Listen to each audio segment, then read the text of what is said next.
So for example, if this is our polynomial, 1 plus 2s plus 3s squared plus 4s cubed 5s to the 4th, you basically write these coefficients, start from the highest order one, 5, every other one, 5, 3, 1, and then 4, 2 here.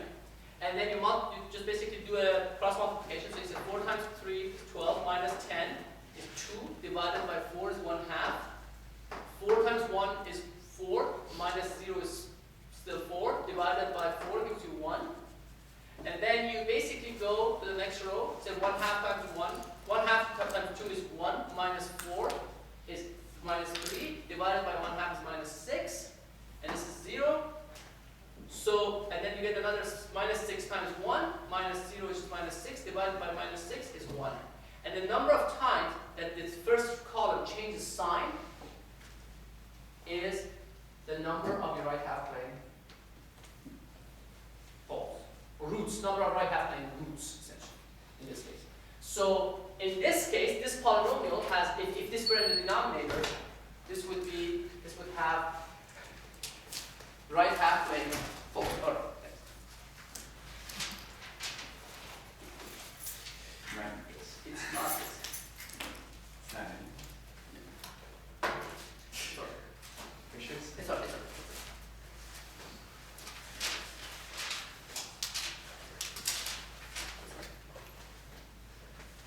Now the example I wanted to show you basically was this.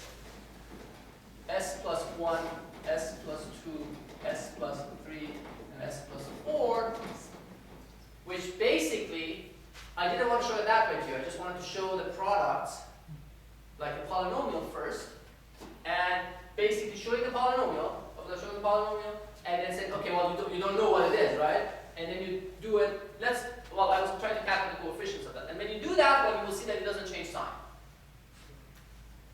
But it's not easy from that sum to tell what the roots are.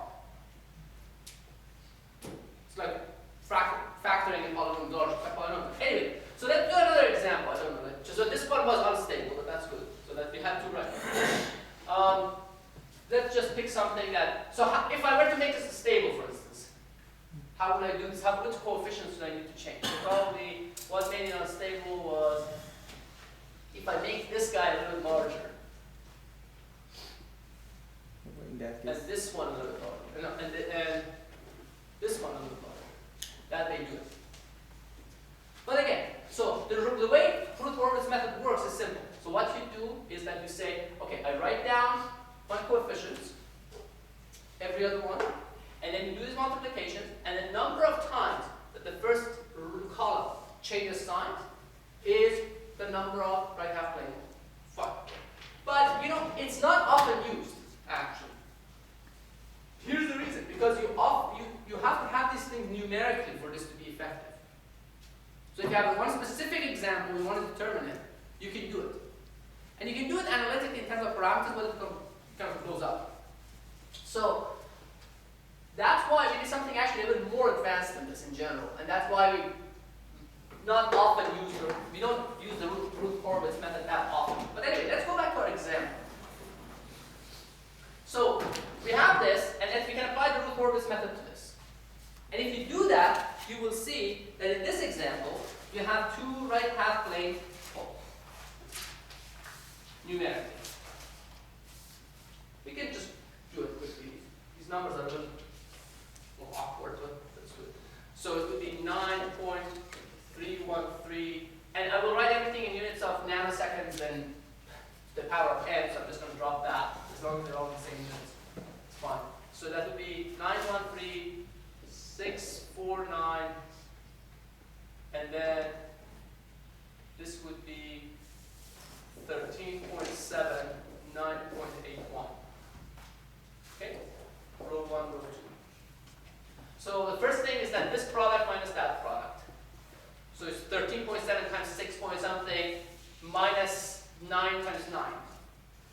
So this is on the order of like 80 something, like 85-ish, 90-ish maybe. And this is on the order of 70-ish. You can do that exactly. But that product is smaller than the other one. Let's do it exactly. Clarity. So 13.7 0.7 minus 2.45. divided. No, not this. So divided by 13.7.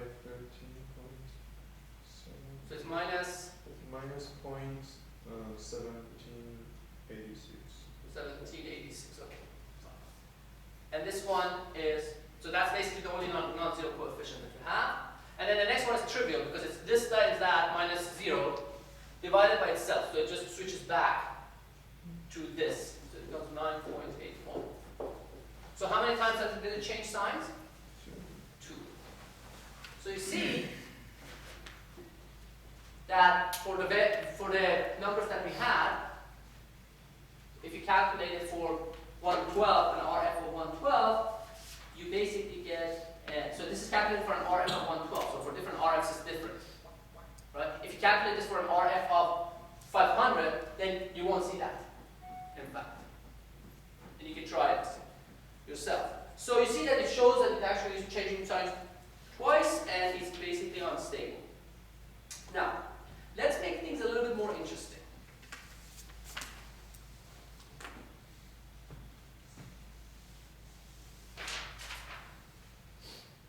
Oh, by the way, one more thing. If you actually, before I go to that,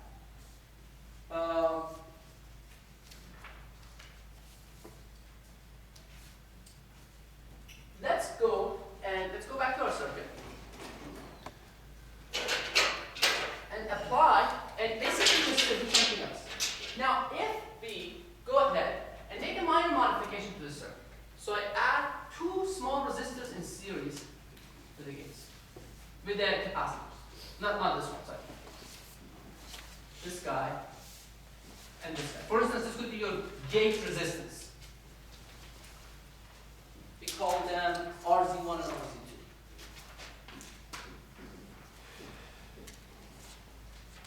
Now, what does that do to your loop gate if you have something like this? Produces 2 zeros. It produces 2 zeros. You still have 3 poles, right? And how about pole time constants? Would they change? Not, well, depends on the value of RC, right? So what would the pole time constant be for C1? Or the time constant for C1? RZ1 plus R1. So it would be the resistance seen by this guy is R1 plus RZ1, right? So this changes to R1 plus RZ1, and this becomes R2 plus RZ2. And as long as RZ and RZs are smaller than R's, then it wouldn't change that much, but that's fine, whatever it is. Now, how about the zeros? What are the zero frequencies? Can you tell? Well, you remember when we talked about the zeros, we talked a little bit about this. So one of the ways that basically you can determine a zero, if you have a parallel branch like this in the forward path, is basically saying what is the frequency at which this voltage becomes 0 with a non-zero current. That's the definition of a zero. That's what makes a transfer function 0. Right? So what is the ratio of this voltage to this current? So let's call it VI. VI over VZ. VZ over IZ. IZ being this branch. What is that ratio? It's the impedance of this thing, right? What is the impedance of this thing? The impedance is the sum of the resistor, R plus 1 over CS. So you want V to be 0 for a non-zero I. What that means is that or you can write it as like, we can write that like this. So you want, the only way that V can be 0 for a non-zero I is for what to be 0? The numerator. So it means that the frequency of 0 is simply minus 1 over R ZC1. So I can immediately determine my tau Z's. Tau Z1 is basically RZ1 C1. Tau Z2 is RZ2 C2. So those are my zero frequencies. So now my new transfer function, or my new loop gain, would be modified slightly here. So I have 1 plus tau Z1 S, 1 plus tau Z2 S. And these would be different, they would be primes. So plus RZ1. This would be R2 plus RZ2. But the rest remains more or less the same. Right? The low frequency gain is not affected by this. Right? Because the low frequency, those capacitors are open, so that resistor is not seen. Agree? So I made a minor change, really. So, okay. Now, how about this? What can you do about the poles and zeros of this new system? What can you say?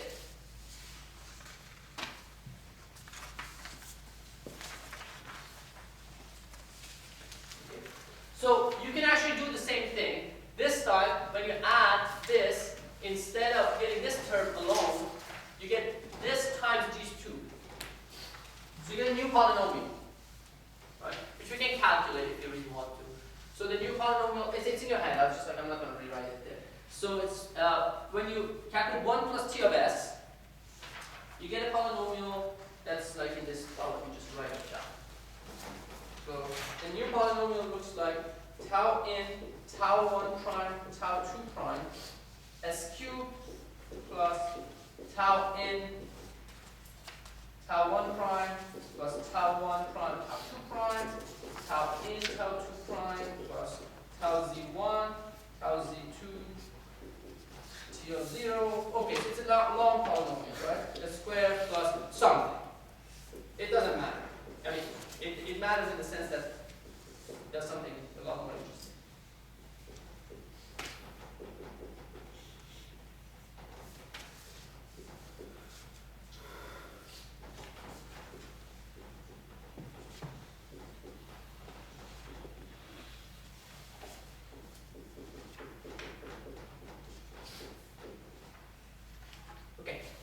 Now, if you put some values, for instance, for an RF of 1 kilo ohm. Now, let's go to a much smaller RF. An RF of 1 kilo ohm. You get some numerical values. So you get, it's in 611. Equation 611. Now, if you actually do Routh-Hurwitz method on that polynomial, so what have I done? I'll actually make my feedback even more. I've applied more feedback. I've made it a lot more stronger. Right? So what do you expect to do? I mean, intuitively, what did you expect? Become worse, right? But if you do Routh-Hurwitz on that polynomial, you see that it's stable. It has no right half length. So this is an example where I actually started with something that was stable first. I applied more and more feedback. It became unstable. But if I had these things, so these general behavior would have remained the same. I mean, the numbers would have changed in this case. But then when I applied more feedback, it became stable. So, as I said, I'm starting with an example to show you some of the things that can happen, and then we'll talk about what's happening. If we had those RZs from the beginning, did we have? It would have become unstable. In the middle. In the middle. For strong feedback, yes. So, what's happened? Now, actually, let's go back and let's look at the spice simulation of this thing. If you look at, for instance, so that you may say, okay, well, now I'm not sure if that's true, right? Is it? Okay, well, let's see. Let's first look at 614. That's the step response of the system. The closed loop step response. So if the loop is closed, and I apply a step with 1 kilo ohm resistance. Is it unstable? It's stable, right? Now, I'm going to show you something really more bizarre. So let's look at the Bode plot of the loop gain. So I'm looking at what the loop gain looks like. If I break the loop, going around this with 3 poles and these 2 zeros. Some numerical values. This is for like RZs of 3 kilo, 300 kilo, 300 ohms. I'm sorry. So these 2 resistors, let's say they're 300 ohms each, and let's say this feedback resistor is 1 kilo. Now look at 611. So that's the Bode plot. The magnitude response doesn't show anything too unusual, right? It looks pretty straightforward and all that. Now, how about the phase plot? The phase starts from like 0, right? It goes to minus 80, 180. It goes below 180 and comes back up. So if you look at the phase response of the system, so now I have a Bode plot that looks like this. So I have some magnitude plot, and the phase plot of the loop. I'm looking at the loop case, by the way. It goes down, and it comes back up. So if this is the frequency at which the gain is 1, unity gain frequency, 0 dB, and this is -180. It goes below -180 and comes back up. Okay. So now, you may say, wait a second, what's going on? So if I pick this frequency, for instance, and this frequency, isn't it true that at these frequencies I have a gain greater than unity if I break the loop? If I go around the loop, come back, I have a gain greater than unity. So, and to verify that, actually, we ran some simulations. If you look at 612 and 613, these are transient simulations where there's an input applied at these two different frequencies. One is at 292 megahertz, the other one is at 603 megahertz. And you see what comes out is in phase exactly, because it has a phase of 180 and there's another minus sign in the feedback. So it comes back in phase. So this corresponds to cases exactly like these two. Corresponds to cases like this. So sine wave goes in, sine wave comes out exactly in phase but greater in magnitude. So the sine wave is coming out like this. And there are 2 points. This point and this point, these two frequencies. And you can see it in simulation. You can break it, also you can see it. But, so, isn't it a little bizarre that if I apply signal here, if I apply sine wave here, it comes back in phase and larger at 2 frequencies. And yet the system is stable. It doesn't oscillate.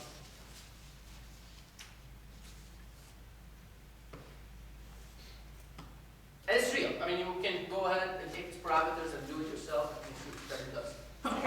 So, I intentionally started with this example to raise some questions about this. Because a lot of times when you talk, sometimes people play fast and loose with this kind of concept. You say, yeah, you break the loop, if what comes back is in phase and greater than that, then it's going to oscillate.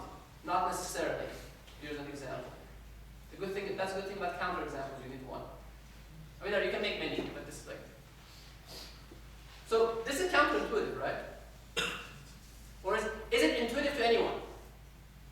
Or well, let's put it this way. Can someone explain, at least intuitively, why? Or what's happening? Or how could this be happening? Or any guesses? Any thoughts? What?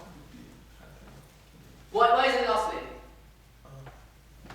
In other words, if something, so how does oscillation generally start? The oscillation starts is that there's some noise in the system.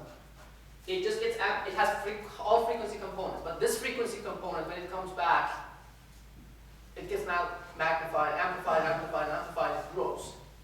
At least that's the general way of thinking about it.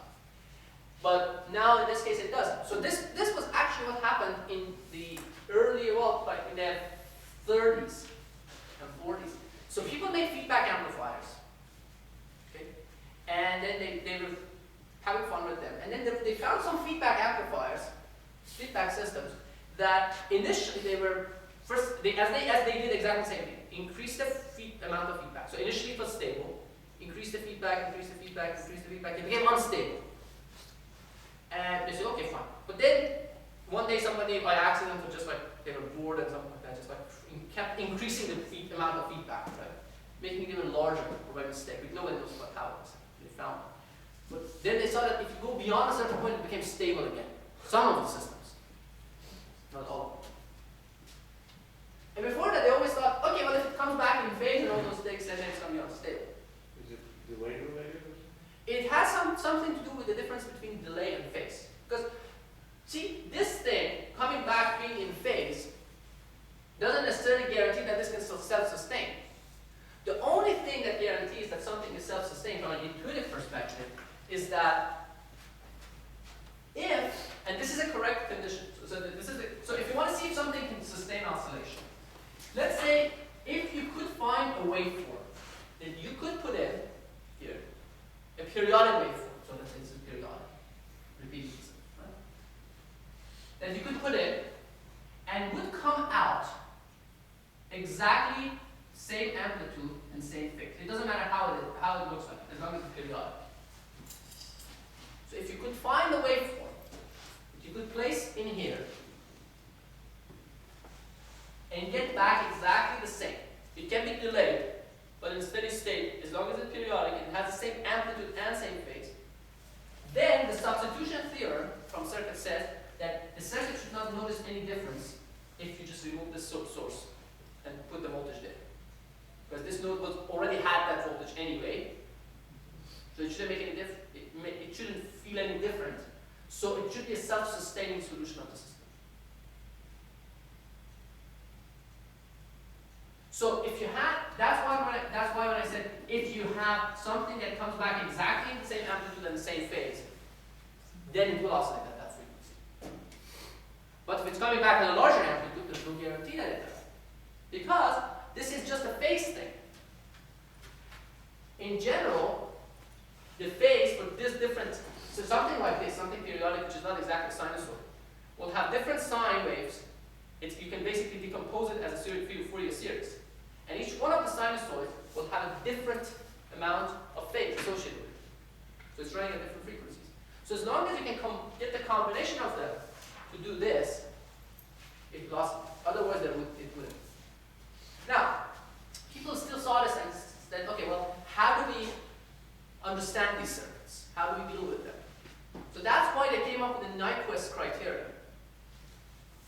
And that's what we'll derive in a few minutes when we talk about the Nyquist criteria, after taking a little break. Okay. Any questions right now? Go ahead. What would happen if we apply our feedback somewhere in the range that the phase is less than 180? Is that any? What do you mean apply feedback there? I mean, well, you just consider those 2 points where the phase is minus 180, and so if the amount of my feedback is at that point, well. No, what I said is that I pick the value of feedback, that's what I mean. and then I look at the transfer function for that feedback. So you can't apply different feedback here than there, right? I mean, all of them are the same. Yeah, no, it's the same circuit. Okay, if you apply an input in that frequency, and that's an input. An input. Okay. At this frequency. Right. What will happen? What will happen? No, not that frequency. The one below. Here? Yeah. So then you put a signal coming in, and there would be something would come out which is a little bit delayed and it's larger. It's at the same frequency. It will come back and it's bigger. There's nothing special. Okay. They're funny. These are more exciting because they come back in phase, and they're larger. So this comes back like, and you have the waveforms, right? See what happens, and this one comes back a little bit lower gain, but it's still larger. So the question is, how can we tell if something like this is stable or not? This is what I call conditional